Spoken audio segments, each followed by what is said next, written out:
Thank you. Okay, let's go. All right, look, on the count of three, I'm gonna say 1, 2, 3, and I want everybody in here to say, okay, let's go. All right, 1, 2, 3. Okay, let's go. Let's go. All right, look, we used to say that when I played basketball in Europe. We had a game once a week, and at the end of the week, we'd get together and we'll say, okay, let's go. Because we practice twice a day. We'll practice, each practice is 2 hours. We'll have lunch together. We'll eat dinner together. We'll hang out with each other at each other's apartment or houses. We know each other's strengths and weaknesses. We know each other's families. And all of that building up to that game, we'll come in the huddle and we'll say, okay, we sacrificed, we worked hard. Let's go and put it out there together and win this game. Okay, let's go. All right, so we're gonna say it one more time, and then I'm gonna get started on my speech about responsibility. All right, 1, 2, 3. Okay, let's go. My name is Desmond Penigar. I'm a professional basketball player and founder of 50/50 Sports. I played basketball since I was 7 years old. At every level, there's play basketball. Elementary, middle school, high school, the rec leagues, played junior college, Division I, the D League, minor leagues of the NBA, in the NBA, in Asia, Europe, and the Middle East. I've been all over the globe. I'm working on my 3rd passport right now, right? So I'm here to talk to you guys about responsibility.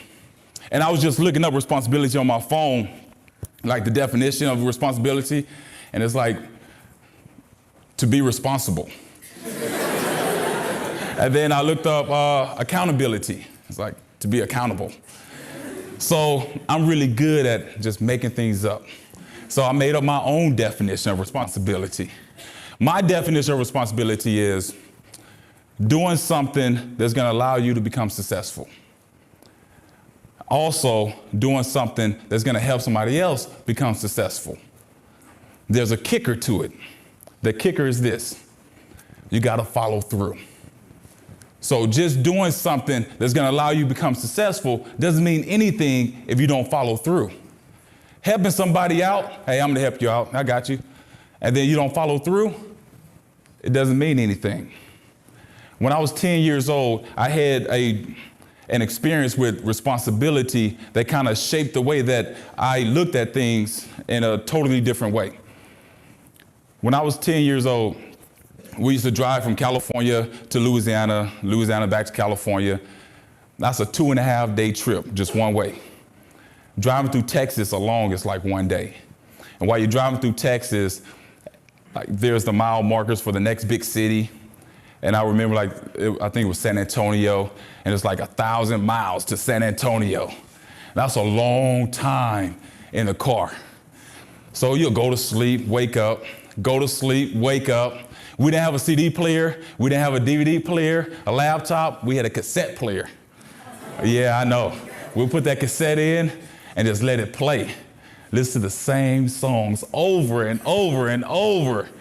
But going to San Antonio, you go through small cities. I remember we stopped one time, and then for a bathroom break, when we got back in the car, we're driving down to our destination, and we were about 15 miles into our drive after the bathroom break.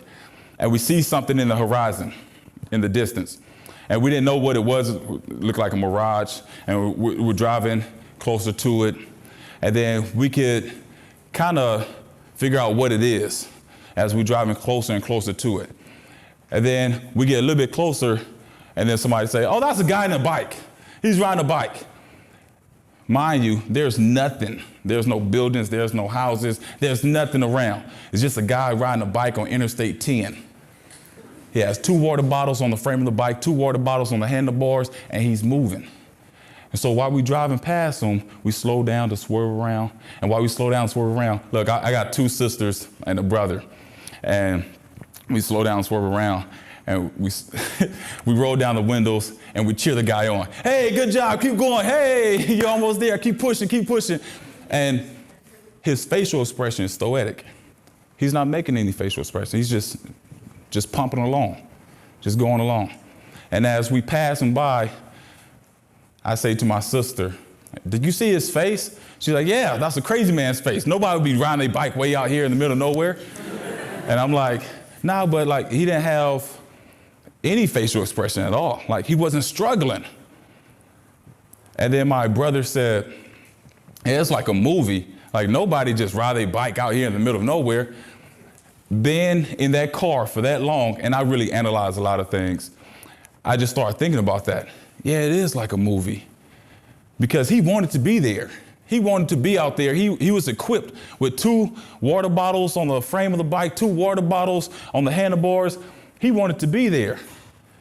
This is like a movie because he's responsible for everything that happens to him while he's riding that bike. There's a flat tire. He got to change that flat tire.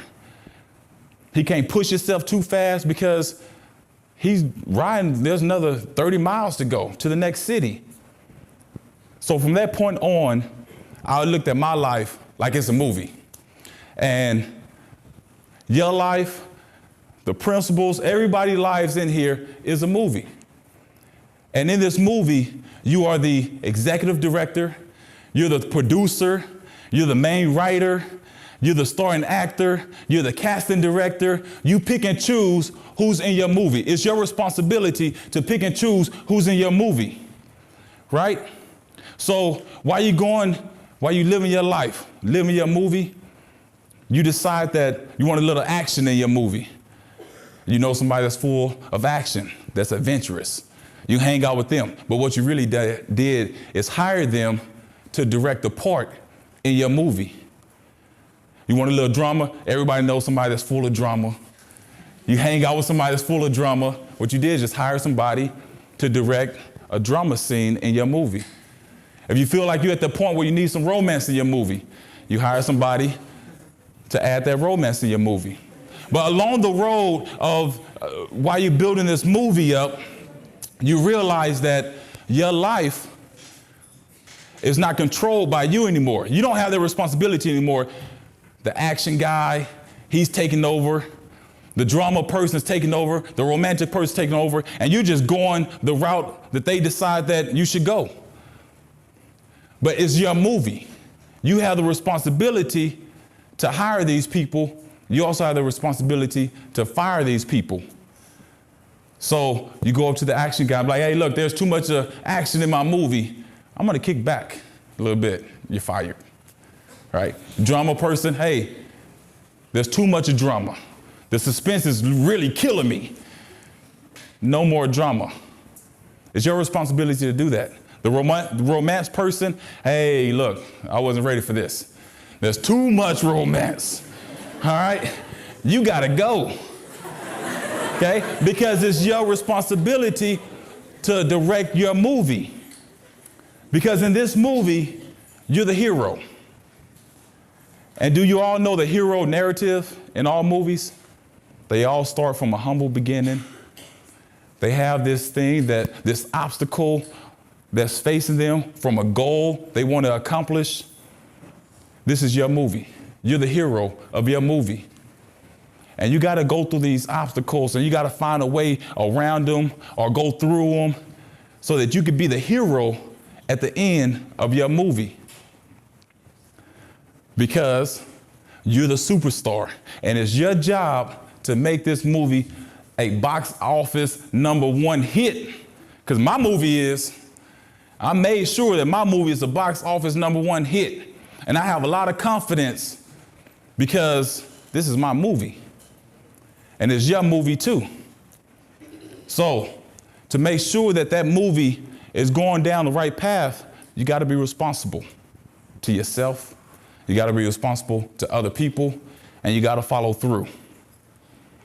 Does that make any sense? Yes. You guys got really quiet. Yeah? Okay. I have one more thing I want to do.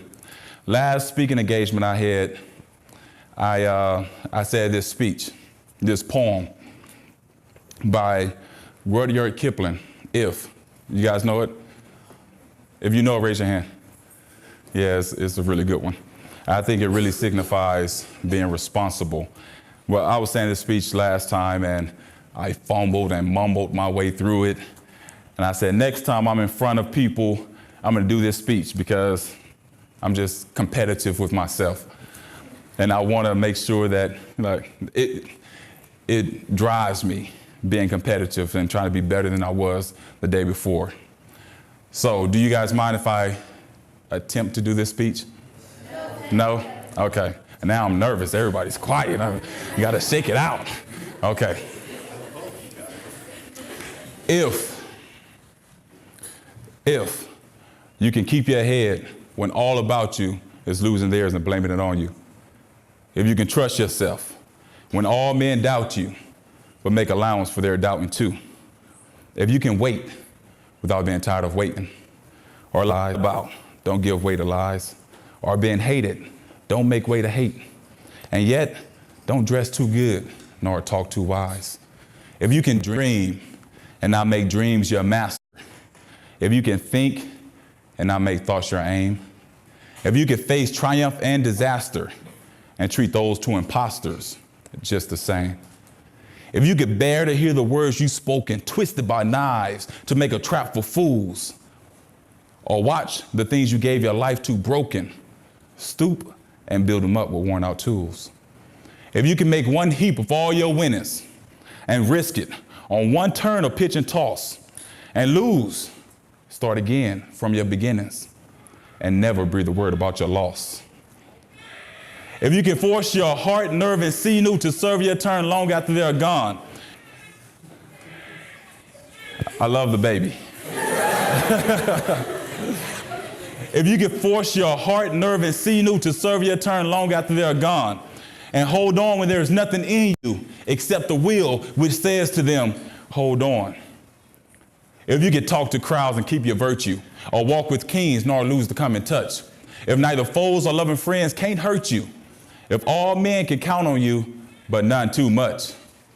If you can feel the unforgivable minute with 60 seconds worth of distance run, yours is the earth and everything that's in it, and which is more, you'll be a man, my son.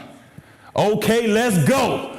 Come on, 1, 2, 3. Okay, let's go. That's what I'm talking about. That's my time. That's all I had. Is that okay? All right. I mean, I could talk. I could just start rambling. But I think that's it. Just be responsible. Seriously, this is your movie. If you look at it like that this is your movie, you are the director, you are the producer, and you're in charge of who's in your movie. And you're in charge of who leaves your movie. There's role players in your movie. There's some people that play a small role in your movie, but they want a lot of credit.